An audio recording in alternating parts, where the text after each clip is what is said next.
எண்ணாகமம் 9ஆம் அதிகாரம். அவர்கள் எகிப்து தேசத்தில் இருந்து புறப்பட்ட 2ஆம் வருஷம் 1ஆம் மாதத்தில் கர்த்தர் சீனாய் வனாந்தரத்தில் மோசேயை நோக்கி, குறித்த காலத்தில் இஸ்ரவேல் புத்திரர் பஸ்காவை ஆசரிக்க கடவர்கள். இந்த மாதம் 14ஆம் தேதி அந்தி நேரமான வேளையாகிய குறித்த காலத்தில் அதை ஆசரிக்க கடவீர்கள்.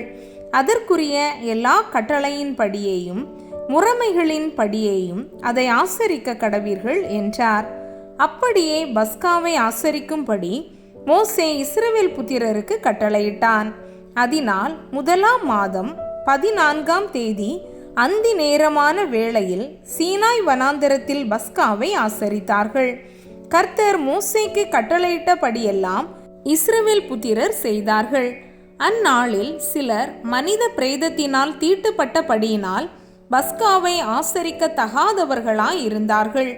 அவர்கள் அந்நாளிலே மோசேக்கும் ஆரோனுக்கும் முன்பாக வந்து, நாங்கள் மனித பிரேதத்தினால் தீட்டுப்பட்டவர்கள், குறித்த காலத்தில் இஸ்ரவேல் புத்திரரோடே கூட கர்த்தருக்கு காணிக்கையை செலுத்தாத படிக்கு நாங்கள் விலக்கப்பட்டிருக்க வேண்டியது என்ன என்றார்கள்.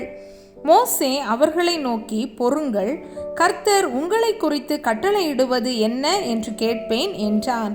கர்த்தர் மோசேயை நோக்கி, நீ இஸ்ரவேல் புத்திரரோடே சொல்ல வேண்டியது என்னவென்றால், உங்களிலாகிலும் உங்கள் சந்ததியாரிலாகிலும் ஒருவன் பிரேதத்தினால் தீட்டுப்பட்டாலும் பிரயாணமாய் தூரம் போயிருந்தாலும் கர்த்தருக்கு பஸ்காவை ஆசரிக்க வேண்டும்.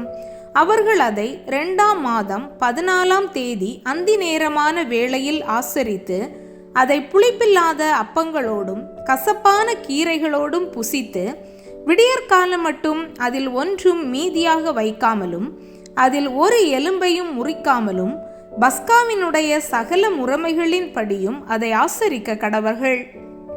ஒருவன் சுத்தம் உள்ளவனுமாய் பிரயாணம் போகாதவனுமாய் இருந்தும் பஸ்காவை ஆசரிக்காதே போனால் அந்த ஆத்துமா குறித்த காலத்தில் கர்த்தரின் பலியை செலுத்தாதபடியினால் தன் ஜனத்தாரில் இராமல் அறுப்புண்டு போவான்.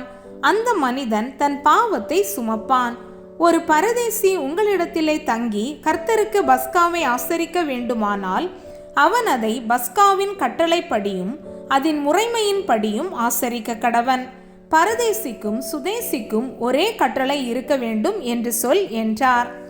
வாசஸ்தலம் ஸ்தாபனம் செய்யப்பட்ட நாளிலே மேகமானது சாட்சியின் கூடாரமாகிய வாசஸ்தலத்தை மூடிற்று. சாயங்காலமான போது வாசஸ்தலத்தின் மேல் அக்கினிமயமான ஒரு தோற்றம் உண்டாயிற்று. அது விடியற்காலம் மட்டும் இருந்தது. இப்படி நித்தமும் இருந்தது. பகலில் மேகமும் இரவில் அக்கினி தோற்றமும் அதை மூடிக்கொண்டிருந்தது. மேகம் கூடாரத்தில் இருந்து மேலே எழும்பும் போது இஸ்ரவேல் புத்திரர் பிரயாணம் பண்ணுவார்கள்.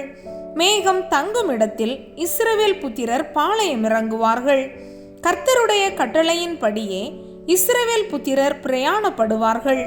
கர்த்தருடைய கட்டளையின்படியே பாளையம் இறங்குவார்கள். மேகம் வாசஸ்தலத்தின் மேல் தங்கியிருக்கும் நாளெல்லாம் அவர்கள் பாளையத்தில் தங்கி இருப்பார்கள்.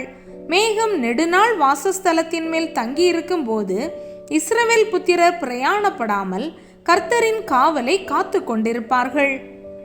மேகம் சில நாள் மாத்திரம் வாசஸ்தலத்தின் மேல் தங்கியிருக்கும் போது கர்த்தருடைய கட்டளையின்படியே பாளையம் இறங்கி இருந்து கர்த்தருடைய கட்டளையின்படியே பிரயாணப்படுவார்கள். மேகம் சாயங்காலம் தொடங்கி விடியற்காலம் மட்டும் இருந்து விடியற்காலத்தில் உயர எழும்பும் போது உடனே பிரயாணப்படுவார்கள். பகலிலாகிலும் இரவிலாகிலும் மேகம் எழும்பும் போது பிரயாணப்படுவார்கள். மேகமானது 2 நாளாவது 1 மாதமாவது 1 வருஷமாவது வாசஸ்தலத்தின் மேல் தங்கியிருக்கும் போது இஸ்ரவேல் புத்திரர் பிரயாணம் பண்ணாமல் பாளையம் இறங்கி இருப்பார்கள். அது உயர எழும்பும் போதோ பிரயாணப்படுவார்கள். கர்த்தருடைய கட்டளையின்படியே பாளையம் இறங்குவார்கள். கர்த்தருடைய கட்டளையின்படியே பிரயாணம் பண்ணுவார்கள். கர்த்தர் மோசேயை கொண்டு கட்டளையிடுகிறபடியே கர்த்தருடைய காவலை காத்து கொள்ளுவார்கள்.